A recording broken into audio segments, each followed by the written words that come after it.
Hello students, welcome to Dakshinai classroom. Now FST 34 paper number 2 question number 1 given है. P1 denotes the equation of the plane to which the vector this is a normal and which contains the line L whose equation is this. Okay, and P2 denotes the equation of the plane containing the line and point with position vector j. Then which of the following is not true?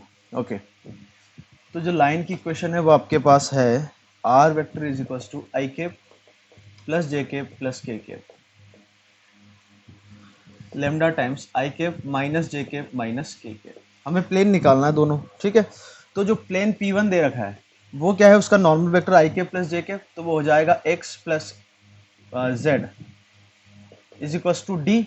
और इस plane में line L आ रही है, मतलब 1,1,1 ये point इस plane में आएगा, तो 1,1,1 सेटिस्फाई करवाए तो ये आ गया 2. ठीक है, प्लेन 2 में लाइन आ रही है and point with position vector j. मतलब P2 the equation of the plane containing the line and the point with position vector j के. Okay, P2 में ये लाइन आ रही है आपकी कंप्लीटली. ठीक है, ये लाइन L आ रही है और एक पॉइंट है j के. तो यहाँ पर ये पॉइंट 1,1,1 भी आएगा. ये कौन सा पॉइंट हो गया, 0,1,1. और ये वेक्टर, इसकी ये वेक्टर भी इसी लाइन इसी प्लेन में आएगा, दैट इज 1,-1,-1.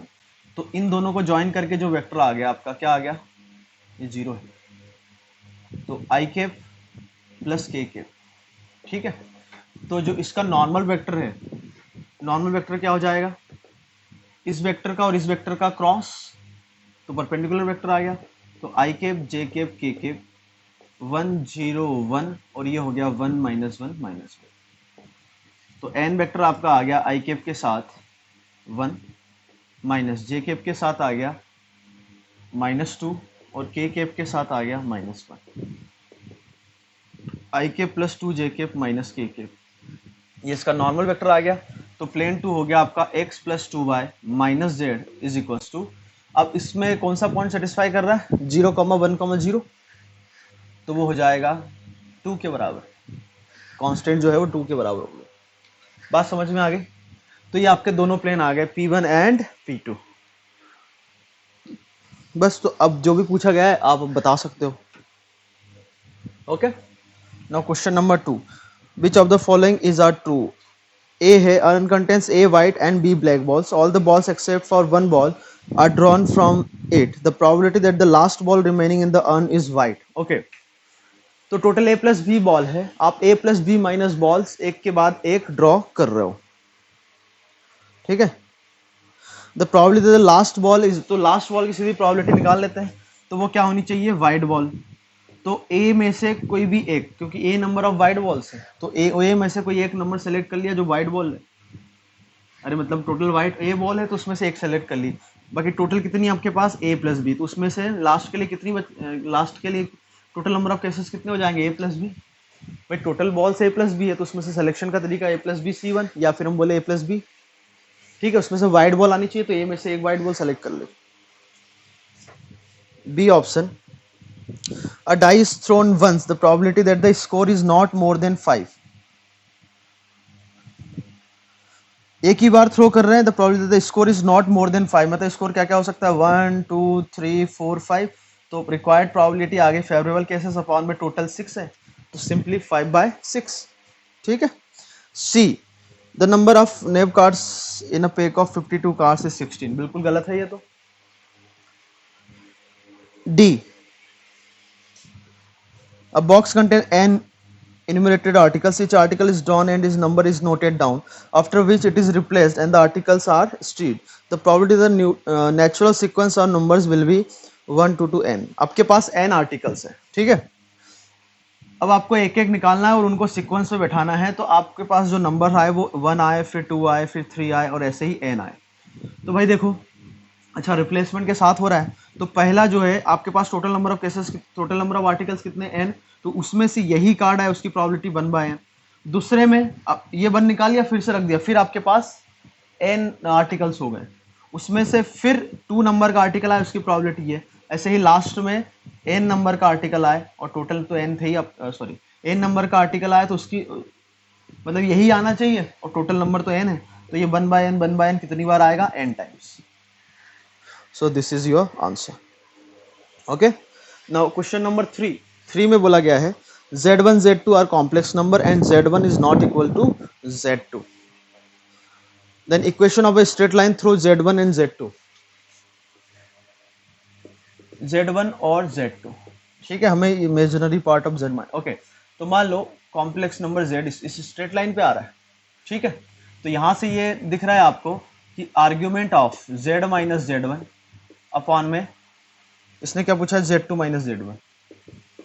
तो z माइनस z1 कौन सा वेक्टर हो गया, ये, और z2 माइनस z1 कौन सा वेक्टर हो गया, ये. तो इनका एंगल जो होगा 0 होगा या फिर पाई होगा. 0 कैसे हो सकता है कि z में इधर ले लो, तो z माइनस z1 या z इधर ले लिया,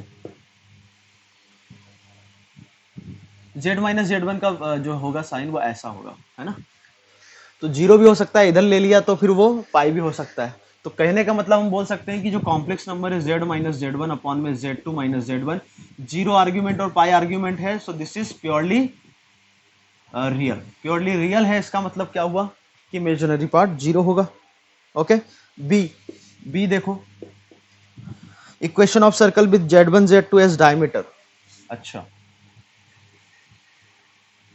ये उसके डायमीटर है,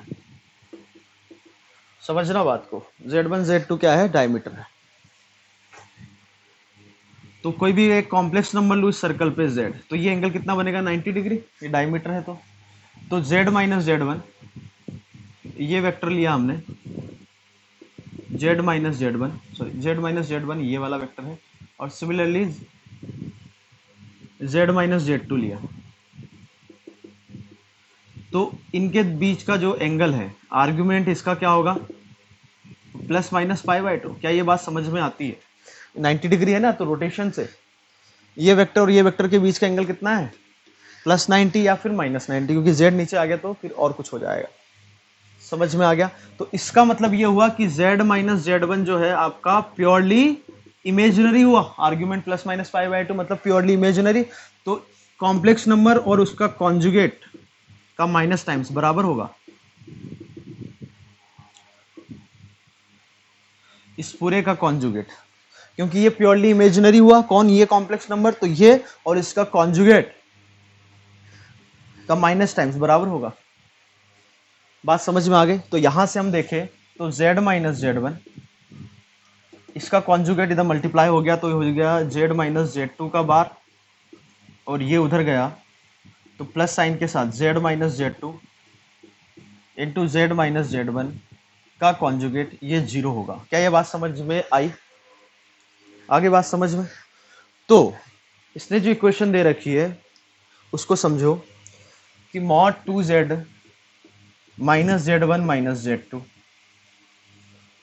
क्या ये सर्कल की इक्वेशन है क्या, तो बिल्कुल हम बता सकते हैं. कैसे, इस इक्वेशन ऑफ सर्कल को हम ऐसे भी लिख सकते हैं कि ये जो है, ये मॉडुलस का स्क्वायर प्लस ये मॉडुलस का स्क्वायर इज इक्वल्स टू ये जो वेक्टर है कौन सा है, z2 माइनस z1. तो ये पाइथागोरस थ्योरम से हम बोल सकते हैं कि z माइनस z1 का मॉड का square plus z minus z2 के मॉड का square is equals to z1 minus z2 के मॉड का स्क्वायर. ये होना चाहिए, अरे होना चाहिए ना. अब तो ये इक्वेशन इसमें कन्वर्ट हो जानी चाहिए. तो मैंने दोनों तरफ पहले तो स्क्वायरिंग कर दी, और 2z को लिखा हमने z माइनस z1, और एक z यूज कर लिया इसके लिए, z2 के लिए. तो z माइनस z2 का mod is equals to z1 minus z2.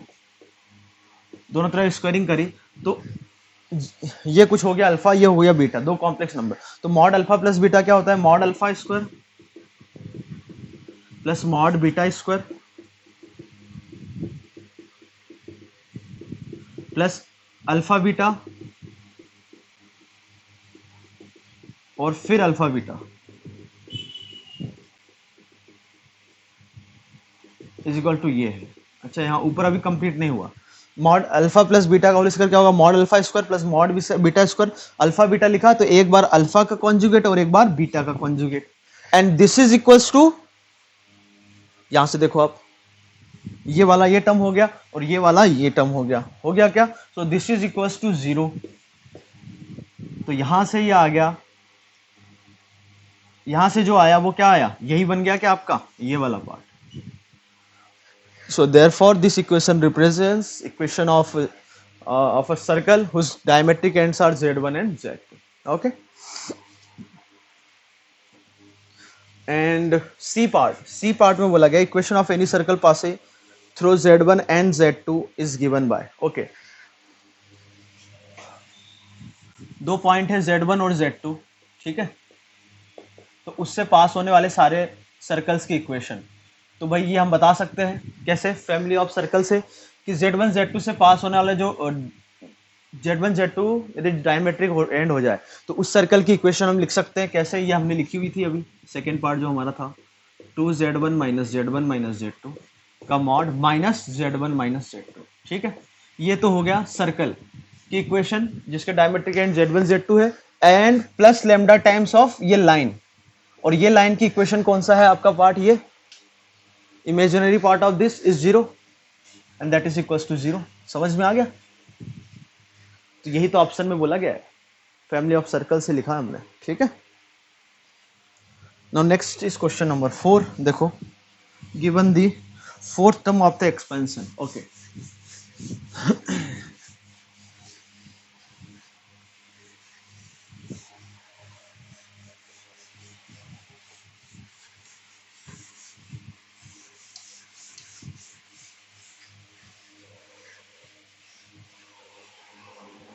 given the fourth term of the expansion, this has the maximum numerical value, then x can lie in the interval, यहाँ से 2 मैंने बाहर निकाला तो 2 पावर 10, 1 प्लस 3/16 पावर 10।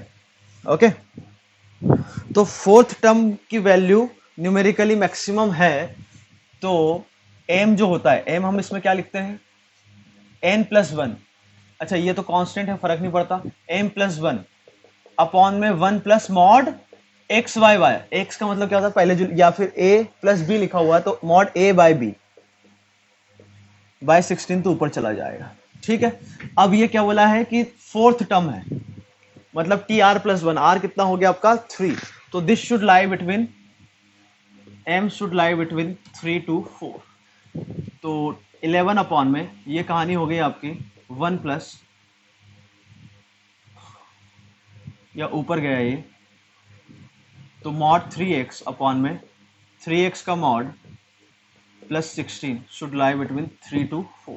इन दोनों को solve कर लिए, पॉजिटिव है क्रॉस मल्टीप्लाई कर दिया तो ये 3 बाहर निकाल सकते हो, है ना, तो ये हो गया 9 mod x plus 48 less than और इक्वल टू 33 मॉड x, तो यहाँ से मॉड x आपका आ गया ग्रेटर देन और इक्वल टू 48 बाय 33 में से 9 गया तो कितना बचा 26, so mod x can be return as 24/13, सही है।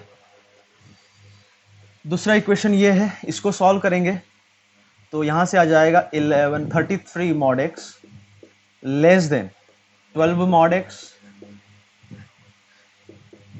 64, तो यहां से हो जाएगा 11 मॉड x 11 नहीं 21 मॉड x लेस देन 64, तो मॉड x आ गया आपका 64/21 से छोटा, तो मॉड x आ गया आपका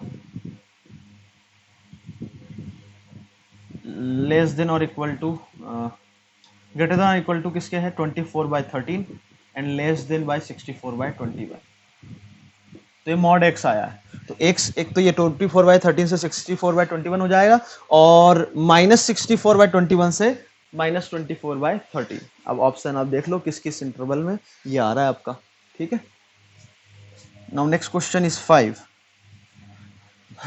5 में बोला गया है let PQ be the points of a rectangular hyperbola be subtend 90 degree another point R of the given hyperbola. If S is the midpoint of PQ and O is the center of the hyperbola, then the area of triangle ROS. अच्छा, मान लो ये point ले लिया हमने P जिसका parametric form है CT1, C/T1, Q ले लिया CT2, C/T2, ठीक है। R पॉइंट हमने इधर का ही ले लिया ये, तो इसको बोल दिया हमने CT3, C/T3, ठीक। और विच सबसेंट 90 B the points of B सबसेंट 90 degree at the another point R. अच्छा, इस पॉइंट पर ये जो एंगल बन रहा है वो आपका 90 डिग्री होना चाहिए। यदि 90 डिग्री है तो slope of P R, slope of P R into slope of Q R should का प्रोडक्ट -1 होना चाहिए क्योंकि एंगल 90 डिग्री है। तो इसका स्लोप हो जाएगा c बाय T1। कोई पॉइंट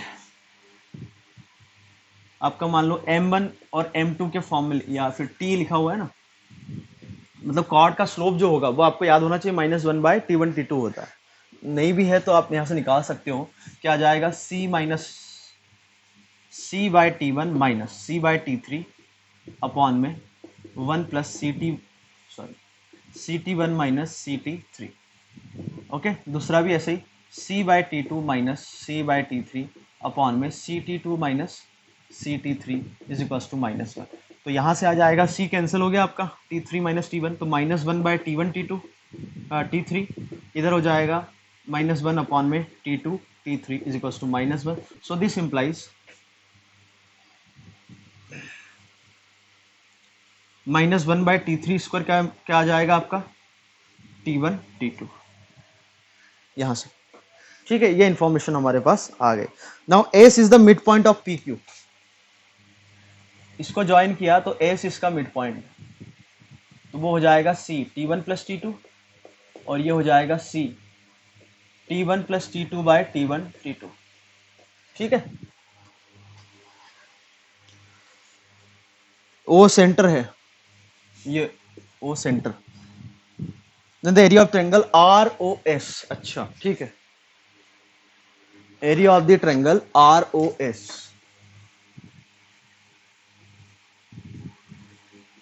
तो ये इसका एरिया निकालना हमें। ठीक है, तो इसमें मैं OS का स्लोप निकालूं तो OS का स्लोप क्या हो जाएगा यहाँ से 1 बाय T1 T2, समझ में आ रहा है। और यहाँ से स्लोप ऑफ OR हो जाएगा कितना 1 बाय T3 का स्क्वायर। ठीक, दोनों को मैं प्रोडक्ट करूं तो slope of OS into slope of OR हो जाएगा 1 अपॉन में T1 T2 T3 का स्क्वायर, और 1 बाय T3 स्क्वायर क्या है -T1 T2, तो दिस इज इक्वल टू -1। मतलब ये जो ट्रायंगल है आपका OSR, ये 90 डिग्री एंगल है, तो इसका एरिया हो जाएगा half of OS into OR। OS आपको ये पता ही है, OR भी पता है, निकाल लो बस, यही आपका आंसर हो गया। ठीक है, next question is question number 6, the sides of the rhombus OABC। Okay,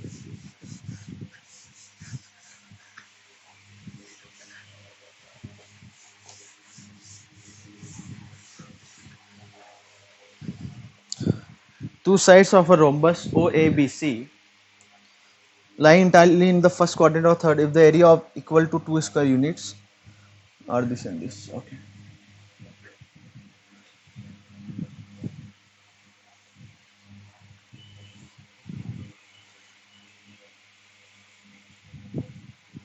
O A B C। ठीक है, एक लाइन है y is equal to √3x, ये लाइन है y is equal to √3x और ये लाइन है y is equal to 1 by √3x। तो ये समझ में आ गया कि ये एंगल कितना होगा 60 डिग्री, ये एंगल कितना होगा 30 डिग्री, तो ये एंगल आपका आ गया 30 डिग्री। क्या ये बात समझ में आ गई? Then possible coordinates of B is R। Okay, अच्छा इसने बोला कि फर्स्ट क्वाड्रेंट में B इधर भी आ सकता है आपका, बात को समझ रहा। ठीक है, तो और इसका एरिया दे रखा है रोम्बस का 2 स्क्वायर यूनिट्स, तो मैं इसको कंप्लीट करूं तो एरिया हो जाएगा half of OA into OC into sine 30 degree. ये किसका एरिया हो गया? इस ट्रेंगल का OAC का, और ये एरिया भी उस बराबरी होगा, तो 2 टाइम्स इज इक्वल टू 2 दे रखा है। ठीक है, तो ये OA इंटू OC रोम्बस से तो बराबर होगा, तो OA का स्क्वायर आ गया साइन 31 बाई 2 तो 4, तो OA आ गया आपका 2 के बराबर, मतलब रोम्बस की साइड्स आ गई 2 के बराबर। ठीक है, रोम्बस की साइड्स आ गई तो हम ये निकाल सकते हैं क्या, OAB है ये, तो ये आपका 2 आ गया, ये 2 आ गया। ये एंगल कितना होगा यदि मैं देखूं तो ये 90 डिग्री होगा, ये एंगल कितना 15 डिग्री, तो ये एंगल कितना हो गया 75, तो 75 इंटू 2 150 डिग्री। तो मैं ओ बी निकाल सकता हूँ। ओ बी कैसे निकाल सकते हैं? अच्छा, ओ बी जो आएगा किस लाइन पर आएगा? y is equal to X पे। कैसे? क्योंकि ये 15 डिग्री है 30 डिग्री, तो ये एंगल कितना हो गया? 45 डिग्री। समझ में आ गया? तो y is equal to X line पर आएगा और ओ बी हम यहाँ से निकाल सकते हैं। तो ओ बी हो जाएगा cos 150, cos 150 minus root 3/2 is equal to O A square plus O A B square minus O B square upon में 2 टाइम्स 2 2 2। ठीक, तो ये 2 कैंसिल हो गया, तो -4√3। तो ओ बी स्क्वायर आ गया आपका 4 और 4 8 माइनस प्लस 4√3। ठीक, तो जो v होगा वो होगा आपका h कॉमा के। तो ओरिजिन से b की, सॉरी h कॉमा h होगा। समझ में आया क्यों? अरे क्यों? क्योंकि y equal to X line पे आ रहा है। तो डिस्टेंस फॉर्मूला लगा दो तो वो हो जाएगा √2h is equal to this. तो आपका ये हो गया। और एक कोऑर्डिनेट कहाँ आएगा? y is equal to minus X पे, मतलब x कोऑर्डिनेट आप h लो तो दूसरा माइनस h आप यहां से निकाल ही चुके हो। ठीक है, now question number 7, a function y is equal to f of x satisfies the following condition. पहला है f of 1 is equal to 1, the tangent and any point of the graph of y is equal to f of x। ये मान लो कोई graph है, तो इस पर किसी भी पॉइंट x, y पर जो टेंजेंट है cuts off on the y-axis an intercept equal to the square of the abscissa of the point of tangency, abscissa का स्क्वायर। ठीक है, then which of the following are correct. तो हम f of x निकाल ले तो सारे answer हम बता सकते हैं। तो इस टेंजेंट की इक्वेशन हो जाएगी y minus, sorry capital Y ले लेते हैं, है ना, समझने के लिए, क्योंकि कंफ्यूजन हो जाएगा। तो y minus y is equal to tangent का स्लोप उस पॉइंट पे dy by d x, capital X minus small x। अब y इंटरसेप्ट निकालना है तो x कोऑर्डिनेट क्या होगा? 0। x कोऑर्डिनेट जैसे ही आपने 0 किया तो y कोऑर्डिनेट आ गया y minus dy by d x या y dash into x. So this is equal to this. तो y minus y dash x is equal to x square. आगे बात समझ में? तो यहां से आ गया आपका, इसको इधर लाए तो dy by d x into x minus y is equal to minus x. समझ में आ गई? x से मैंने डिवाइड किया तो ये लीनियर डिफरेंशियल इक्वेशन दिख रही है आपको। तो इसका इंटीग्रेटिंग फैक्टर क्या हो जाएगा? e power integration minus 1x D x. ये हो गया minus ln x, so this is 1 by x. तो सॉल्यूशन हो जाएगा y इंटू आई एफ और minus x into 1 by x plus D x. तो ये हो जाएगा माइनस एक्स प्लस सी। तो y हो गया माइनस एक्स स्क्वायर प्लस सी एक्स। और 1,1 से पास कर रहा है, दे रखा है ना 1,1। तो 1,1 इसको सेटिस्फाई करेगा, तो c आ गया आपका 2। ठीक है, तो जो आपका कर्व निकल के आ गया वो आ गया x minus x square plus 2x। ठीक है, अब ये आ गया तो आप सारे आंसर कर सकते हो। Graph of this passes through origin, अरे पहला बोला है ये तो 0 और 2 का रूट आएगा। ठीक है, अब सब कुछ बता सकते हो, है ना। नाउ क्वेश्चन नंबर 8 में देखो, the solution of this are. अच्छा, ये डिफरेंशियल इक्वेशन ऑर्डर 2 की है ना। तो ऑर्डर 2 की है,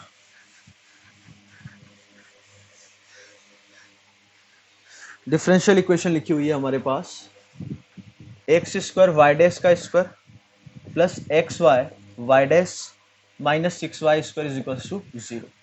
ठीक है, तो एक्स स्क्वायर से मैंने डिवाइड किया तो ये हो जाएगा y by x y dash minus 6y by x का होल स्क्वायर।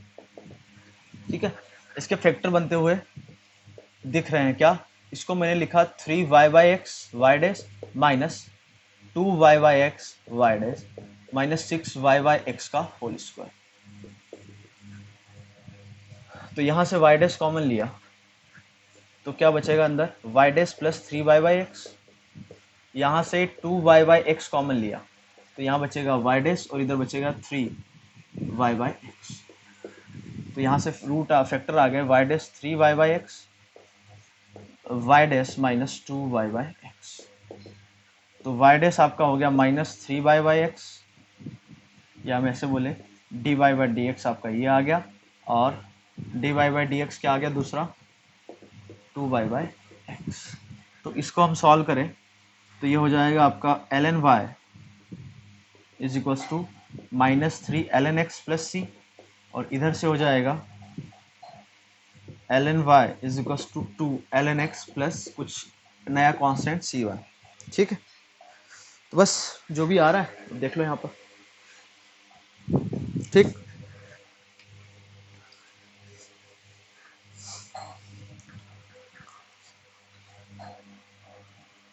एक तो सी आ गया, ठीक है, बाकी अब निकाल लेना।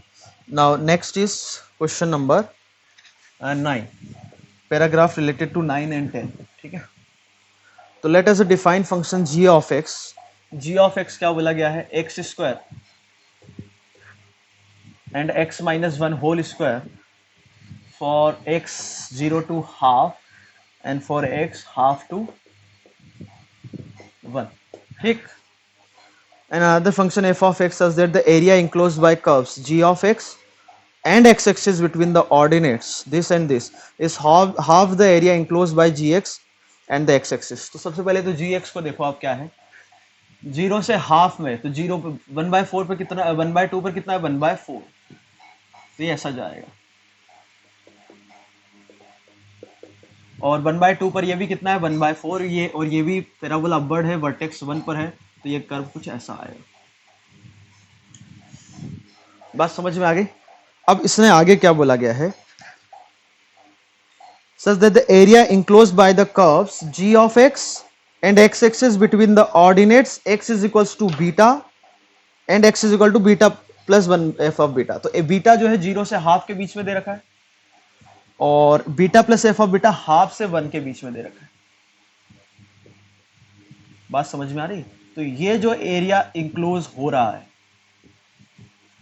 तो वो एरिया इंक्लोज हो जाएगा बीटा टू हाफ, कौन सा पोर्शन, ये वाला एक्स स्क्वायर, और हाफ से 1, हाफ से beta plus 1 f of beta, वो किसका किसका एरिया है, इस वाला पार्ट का, and that is equals to half of, that is equals to is half the area enclose by g x and x axis. अच्छा ठीक है, तो ये जो एरिया बन रहा है आपका, इसका हाफ है, तो इसको हमने बोल दिया एरिया ए, तो हाफ ऑफ ए है ये, तो ए निकाल सकते हैं हम कैसे, 0 से हाफ फिर 1, तो ए आ जाएगा आपका 0 से half x square D x plus half से 1 एक्स माइनस 1 का होल स्क्वायर डी एक्स। तो ए आ गया आपका एक्स क्यूब बाई 3 0 से हाफ, और ये हो जाएगा एक्स माइनस 1 का क्यूब बाई 3 हाफ से 1, तो हाफ रखा तो ये हो गया 8, 1/24, 0 पर 0, 1 पर ये 0 है ना, और माइनस हाफ पर माइनस में हो जाएगा, माइनस में हो जाएगा 24, तो ये हो गया आपका 1/12। ठीक है, तो उसका आधा, तो ये इंटीग्रेशन हमने अभी निकाला एक्स क्यू बाय 3 बीटा से हाफ, ओके, और ये है इसका इंटीग्रेशन में भी निकाला एक्स माइनस 1 का क्यूब डिवाइडेड बाय 3 हाफ से beta plus f of beta, and that is equals to 1/6। इसका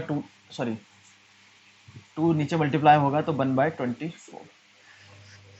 अब इसको हमें सॉल्व करना है, ठीक है, कर लेते हैं।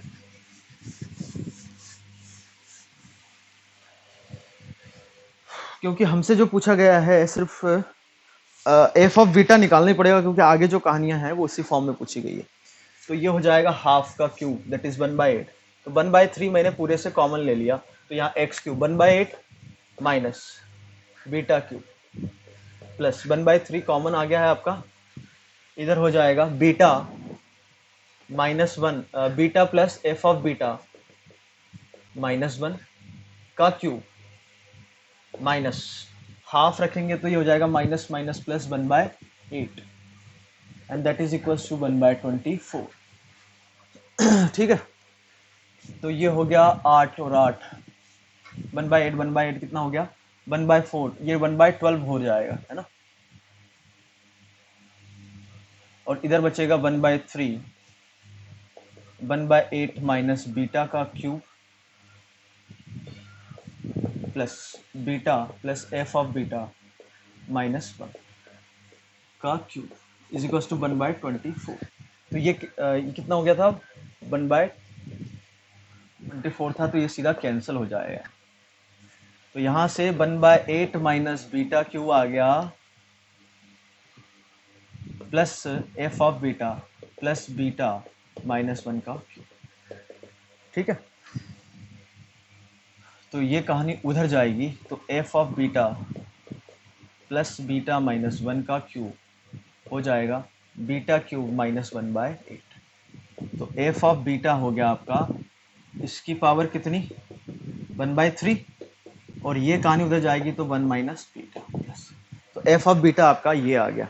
अब उसने जो पूछा गया है उसकी हम बात करते हैं। तो 9th में पूछा गया है the value of limit x approaching to half f of x ये हो गया 1 minus x plus x cube minus 1/8 power 1/3 plus x minus 1 power 3 upon में x माइनस हाफ। तो limit x approaching to half हो गया आपका, x minus x गायब हो गया, ये आ गया एक्स क्यू माइनस 1/8 अपॉन में x माइनस हाफ। तो LH लगा दिया तो ये 3x स्क्वायर अपॉन में 1, तो लिमिट आ गई 3x square that is half का स्क्वायर, तो 3/4। ठीक। नाउ क्वेश्चन नंबर 10 में बोला गया है let x is equal to alpha f of x has a local extremum then the value of 1/अल्फा क्यू। x is equal to alpha पे एफ ऑफ x का जो है लोकल एक्सट्रीमम है, तो इसको डिफ्रेंशिएट कर दो, तो एफ डैश एक्स हो जाएगा आपका -1 plus 1/3 beta cube minus 1/8 power कितना हो जाएगा -2/3, और बीटा क्यूब का डिफ्रेंशिएशन 3 बीटा स्क्वायर। बीटा में कहानी चल रही है तो बीटा में रहने दो। Okay, and this is equal to 0 for extremum. तो यहाँ से 3 गायब हो गया, ये इधर आ गया, तो बीटा क्यूब माइनस 1/8 का power 2/3 is equal to beta square. फिर क्यूब कर दिया हमने, तो ये बीटा क्यूब माइनस 1/8 का स्क्वायर हो गया, या पावर हम 3/2 कर दे तो ये आपका सिंपल आ जाएगा बीटा क्यूब प्लस माइनस के साथ, क्योंकि अंडर रूट ले रहे हैं हम, ऐसे समझो।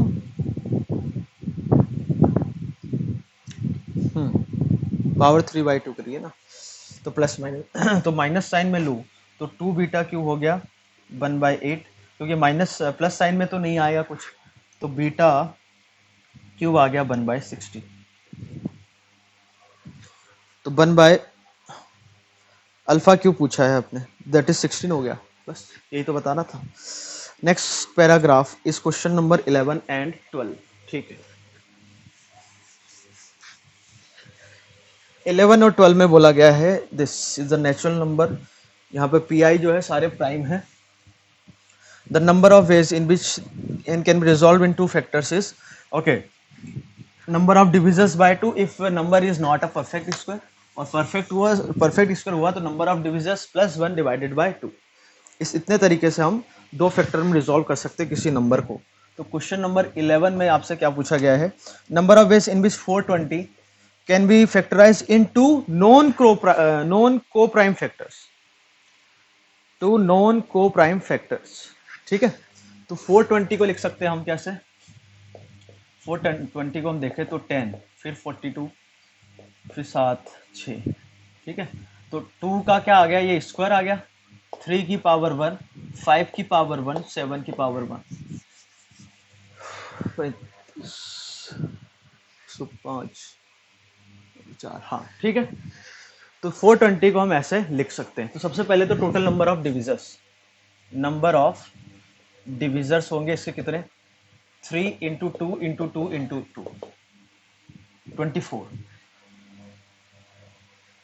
ठीक है, अब इसमें नंबर ऑफ को प्राइम डिविजर्स हम बता सकते हैं क्या होता है, 2 पावर k माइनस 1।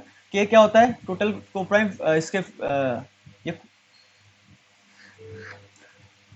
ये जो प्राइम है कितने हैं, 2 3 5 7 4 है, तो 4 माइनस 1 दैट इज 8। बात समझ में आ गई। तो आपके number of non coprime factors क्या होंगे, total number of divisors, sorry number of को प्राइम डिविजर्स नहीं, नंबर ऑफ, ये आपका लिखा हुआ है, एक मिनट, ये नंबर ऑफ डिविजर्स 12 हो गए, कितने हो गए 12। तो इसको दो फैक्टर में रिजॉल्व कितने तरीके से कर सकते हैं हम, 24/2 दैट इज 12। तो 12 तरीके से हम इसको दो फैक्टर में रिजॉल्व कर सकते हैं। और ये हुआ number of ways in which number n can be resolve in 2 को प्राइम फैक्टर्स। 2 को प्राइम फैक्टर में इसको रिजॉल्व हम 8 तरीके से कर सकते हैं, ये जानते हैं हम। तो total number of non coprime factors हो जाएंगे, मतलब तो वो हो जाएंगे total number of divisions minus जो को प्राइम फैक्टर्स दैट इज 4। समझ में आ गई बात।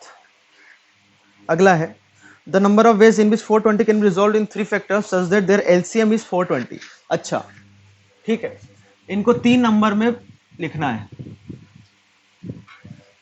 ना, यही है ना, the number of ways in which 420 can be resolve in 3 factors. Okay, 3 factor में लिखना है ताकि इनका एलसीएम 420 रहे। यदि एलसीएम 420 रहना है तो 2 स्क्वायर को हमें अलग नहीं करना पड़ेगा, क्योंकि यहाँ 2 ले लिया, यहाँ 2 ले लिया, तो एलसीएम फिर एलसीएम में 3 5 7 में कोई दिक्कत नहीं, पर एलसीएम क्या आ जाएगा दोनों का 2, तो वो नंबर इसका आधा बन जाएगा दैट इज 210।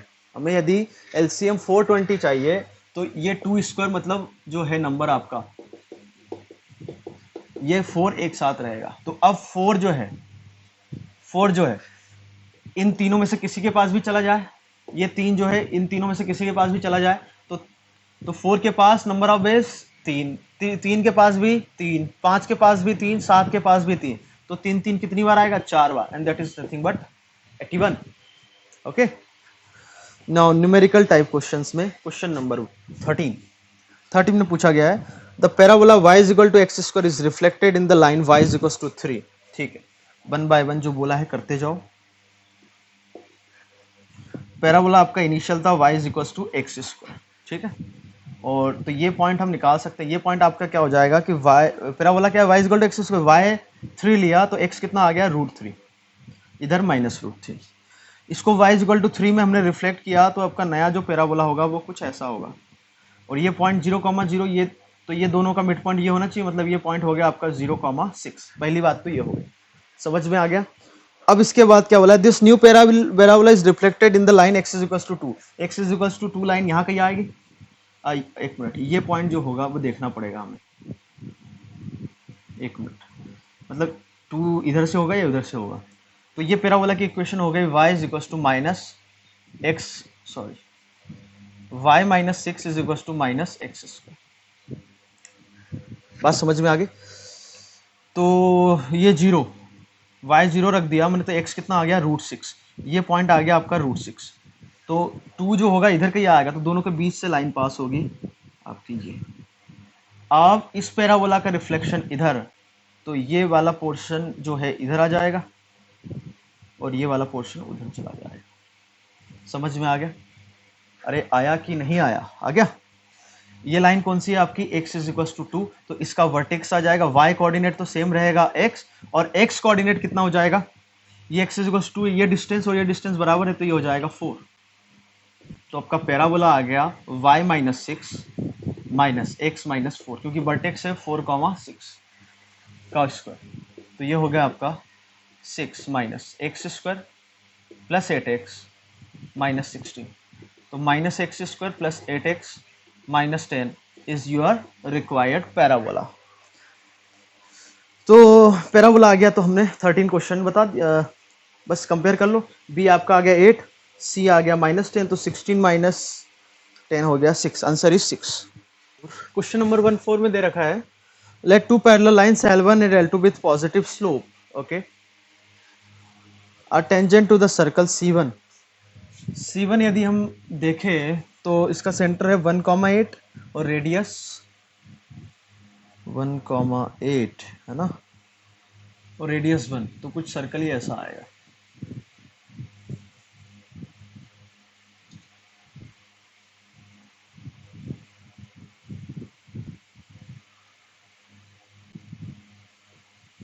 ठीक। C2 है 1 कॉमा माइनस 1, 1 कॉमा माइनस 1 और इसकी रेडियस है 2। तो ओरिजिन इसके अंदर आ रहा है, तो कुछ सर्कल मान लो ऐसा है, मतलब सेंटर यही ले लिया, इससे कोई फर्क नहीं पड़ता। ठीक है, अब आगे क्या बोला गया है, इसका सेंटर क्या है 1 कॉमा माइनस 1 और इसका सेंटर 1 कॉमा 8 है। नाउ L1 L2 जो है पॉजिटिव स्लोप के साथ C1 को टेंजेंट है and equation of L2, L2 is also tangent to C2। ठीक है, L1 इज आल्सो, तो L1 कुछ आपका ऐसा जाएगा, पॉजिटिव स्लोप बोला गया है, तो ये आपका हो गया L1 और L2 जो है इसके पैरेलल है, ये आपसे बोला गया है। तो L2 की इक्वेशन हमें चाहिए बस। ठीक है, तो भाई ये जो है इसके लिए ट्रांसवर्स कॉमन टेंजेंट हुआ दोनों सर्कल्स के लिए, तो मैं इनके सेंटर्स को ज्वाइन करूं तो ये जो है, ये मान लो O1 है, ये O2 है, तो ये जो पॉइंट है इसको उसके रेडियस के रेशियो में डिवाइड करता है, इसकी रेडियस 1 है, तो ये रेशियो होगा 1:2। समझ में आया? तो ये पॉइंट हो जाएगा आपका 1 कॉमा 16 में से 1 गया 5, 15 बाई 3 5, तो 1 कॉमा 5 आ गया। ये बात समझ में आ गई? तो इस लाइन की इक्वेशन जो 1 कॉमा 5 से पास हो, y minus 5 is equals to slope m ले लिया x माइनस 1। ठीक, अब ये जो है इसके लिए टेंजेंट, किसके लिए? C2 के लिए, तो 1 कॉमा माइनस, तो लाइन की इक्वेशन एक बार ढंग से और लिख लेते हैं, minus m x minus 5 plus m. 1 comma minus 1 से इसकी डिस्टेंस जो है √2 के बराबर, सॉरी 2 के बराबर होनी चाहिए, तो 1 कॉमा माइनस 1 से, तो -1 minus m minus 5 plus m divided by √1 plus m square का मॉड शुड बी 2, डिस्टेंस है ना, तो यहाँ से आ गया 6, तो 3 is equal to √1 plus m square, तो यहाँ से एम आ जाएगा प्लस माइनस 2√2, 9 8 आएगा ना। तो कौन सा लेंगे हम? पॉजिटिव स्लोप चाहिए, तो इसका स्लोप आ गया 2√2, तो लाइन आ गई आपके पास 2√2x, जो भी आगे हो, तो स्लोप, इसका स्लोप भी वही होगा 2√2x और कांस्टेंट ले लिया कुछ c।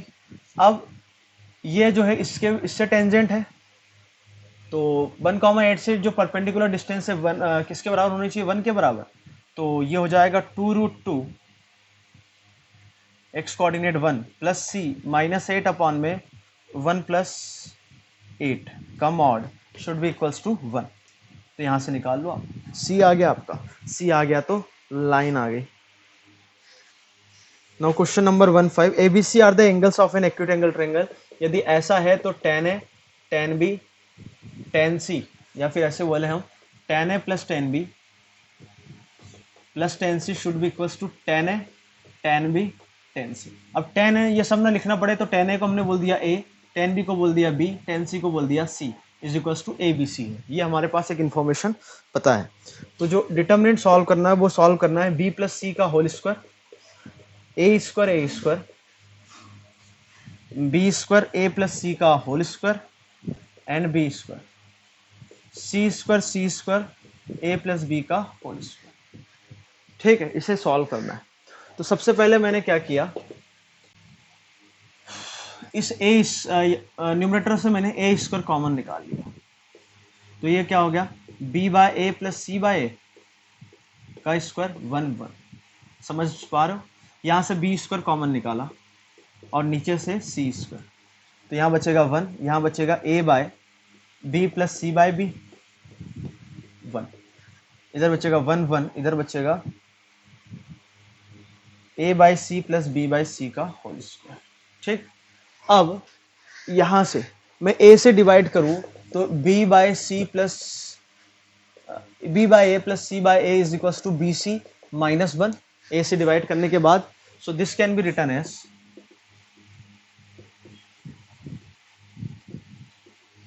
बी सी माइनस 1 का होल स्क्वायर 1 1 1, ये this can be written as a c minus 1 का whole square 1 and 1 1, this can be written as a b minus 1 का होल स्क्वायर। इस डिटर्मिनेंट को हम सॉल्व कर लेते हैं। तो इसको सॉल्व करने के लिए कॉलम 1 माइनस कॉलम 2 लगाया, तो ए स्क्वायर 1 को लिखा 1 स्क्वायर, तो ए स्क्वायर माइनस बी स्क्वायर हो जाएगा बी सी, और बी सी माइनस 2 1। हाँ, फिर इसको इससे माइनस किया तो ए सी, ए प्लस बी होगा तो ए सी आ जाएगा, ए माइनस बी में आ जाएगा 2 माइनस ए सी, इधर आ जाएगा 0। फिर C2 माइनस C3 लगाया तो 0, ये हो जाएगा AC के साथ AC माइनस 2, ये हो जाएगा AB और 2 माइनस AB, और इधर 1 1 AB माइनस 1 का होल स्क्वायर। आगे बात समझ में। अब इसको मैंने रो 1 को A से मल्टीप्लाई किया तो क्या बन जाएगा, ये ABC A, तो डिवाइड भी करना पड़ेगा, समझ में आ रहा है। इसको B से मल्टीप्लाई किया, इसको C से, तो डिवाइड भी करना पड़ेगा। अरे आता है समझ में। अब इससे पूरा ABC मैंने बाहर निकाल लिया और इधर से भी ABC बाहर निकाल लिया, तो बचेगा एक ABC। समझ में आ रहा है आगे, ठीक है। अब इसको फिर हम सॉल्व कर ले तो ये वैल्यू आपकी आ जाएगी 2 टाइम्स ऑफ ABC की पावर 4, और ABC can be return as A plus B plus C, तो D आपका आ गया 2 A plus B plus C की पावर कितना आ गया 4। इतनी बात सबको समझ में आ गई, ठीक। अब हम आगे बढ़े। ABC आपके पॉजिटिव है, ABC आपके पॉजिटिव, क्योंकि एक्यूट एंगल टेंगल दे रखा है, ठीक है। तो A plus B plus C by 3 should be greater than equal to ABC power 1/3, ठीक। अब इक्वलिटी का होल्ड करेगी भाई जब आपके ABC बराबर हो, तो ये आ जाएगा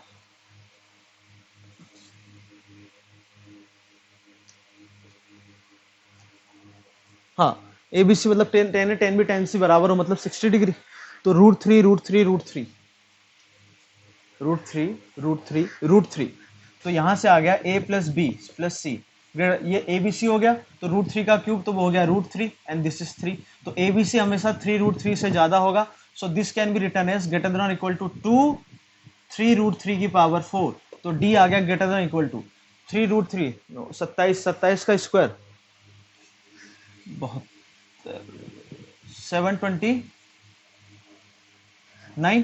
सो यहां से D आ गया ग्रेटर देन और इक्वल टू 18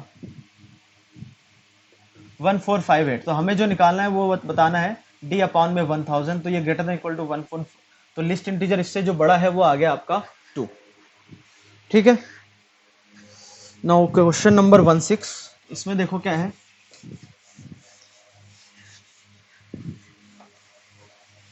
वन सिक्स में आपसे बोला गया है ABC are unit vectors, no two of which are collinear such that, okay,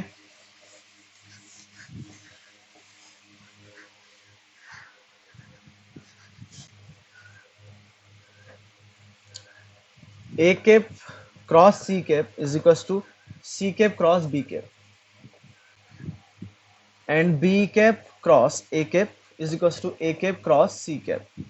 Alpha, beta, gamma are the angles between A, B, B, C, C A respectively. If 4 summation of cos alpha, मतलब cos alpha plus cos beta plus cos gamma plus T is equals to 0, then the value of T is okay. तो सबसे पहले तो यहाँ से आप देखो तो A cross C minus C cross B is equals to null vector, और this can be written as B cross C plus sign के साथ, तो यहां से आ गया A cross b, sorry A plus b cross c is equal to null vector, so A plus b क्या होगा आपका लैम्डा सी वेक्टर, क्योंकि A प्लस बी और C आपका कोलिनियर वेक्टर्स हो गए। सिमिलरली यहां से वही आएगा, यहां से क्या बनेगा B cross C B plus C cross A is equal to null vector, so B plus C can be return as lambda two A cap. इन दोनों को मैंने सब्ट्रैक्ट किया तो A cap minus C cap आ गया आपका lambda 1 C cap minus lambda 2 A cap, तो A वेक्टर A का कोफिशिएंट आ गया 1 प्लस लैम्डा 2 और C कैप का आ गया 1 प्लस लैम्डा 1। अब ये दोनों ट्रू का हो सकते हैं जब A वेक्टर और A कैप और C कैप कोलिनियर हो, पर उसने दे रखा है A cap B cap C cap are non collinear vectors, दे रखे हैं क्या, बिल्कुल दे रखे हैं, तो ये जीरो, तो ये पॉसिबल कब है जब 1 प्लस लैम्डा 1 और 1 प्लस लैम्डा 2 आपके जीरो हो जाए, तो लैम्डा 1 आ गया आपका -1, लेमडा वन जैसे -1 आया, यहाँ से आ गया A cap plus B cap plus C cap is equal to 1 is equal to 0। तो इसका जो मॉड होगा वो भी 0 होगा, तो मॉड का स्क्वायर भी 0 होगा, तो 1 + 1 + 1 + 2 यूनिट वेक्टर से, तो इनके बीच का एंगल ए कैप, मतलब ये क्या लिखा होगा, A cap dot B cap dot C cap dot A cap is equal to 0। So A cap dot की is nothing but cos alpha, ये कॉस बीटा, ये कॉस गामा, तो ये वैल्यू आ गई -3/2। पर हमें ये नहीं बताना है, हमें बताना है किस फॉर्म में, 4 टाइम्स प्लस t है, तो ये हो गया 3 + 2 टाइम्स। ओके, तो 4 टाइम्स करना है तो 2 से मल्टीप्लाई कर दो फिर से, तो 2 से मल्टीप्लाई करेंगे तो ये 6 और ये 4, तो आपका जो t है वो निकल के आ गया 6। ओके, नाउ क्वेश्चन नंबर 17 में बोला है if A and B throw a die each, the probability that A's throw is not greater than b's throw is k/12, then the value of k is, a's throw is not greater than b। तो मान लो a के पास outcome 1 आ रहा है, तो b के पास क्या क्या possibility है, 1 2 3 4 5 6 कुछ भी आ सकता है, तो 6 पॉसिबिलिटी। a के पास 2 आया तो ये 2 से 6 मतलब 5 पॉसिबिलिटी। ऐसे ही a के पास 6 आया तो b के पास भी सिर्फ 6 है, तो 1 पॉसिबिलिटी। तो 1 + 2 + 6, तो इसका सम हो गया n + 1/2 दैट इज 21। तो रिक्वायर्ड प्रोबेबिलिटी आ जाएगी 21 अपॉन में टोटल इसके पास 6 आउटकम, इसके पास 6, तो 36, तो दिस इज इक्वल टू 7/12, तो k is 7। Okay, now question number 18, integration of sine inverse x² - 4x + 5, तो 5 को हमने लिखा +4 + 1, तो this can be written x - 2 का होल स्क्वायर + 1 -2x, इधर है cos इनवर्स x - 2 का whole square + 1 + x² √f of x dx upon में √f of π/2 - x plus √f of x, then find box i। ओके, तो भाई साइन इनवर्स की domain हम जानते हैं -1 से 1, तो ये कब ट्रू हो सकता है, जब x = 2 हो। तो जैसे ही x = 2 किया आपने, ये हो गया π/2, तो π/2 से, और x कितना है 2, तो ये π/2 - 4 से, और ऊपर हो जाएगा 2 का स्क्वायर 4, ये 0 √f of x अपॉन में √f of π/2 - x plus √f of x dx। इसमें हमने a + b - x लगाया या किंग प्रॉपर्टी लगाई, तो ये हो जाएगा π/2 - 4 से 4, ऊपर हो जाएगा दोनों का सम कितना है π/2, तो f of π/2 - x, इधर हो जाएगा f of x, इधर हो जाएगा f of π/2 - x। अब दोनों को मैंने जोड़ा तो 2i आ गया, π/2 - 4 से 4 तक 1 dx, तो 2i = 4 - π/2 - 4, तो i आ गया 4 - π/4। तो ये जो वैल्यू है 3 से थोड़ी सी छोटी, तो इस हाँ सॉरी 3 से नहीं 4 से थोड़ा सा छोटा, तो मतलब 3 और 4 के बीच में, तो उसका बॉक्स आ गया आपका 3। ओके।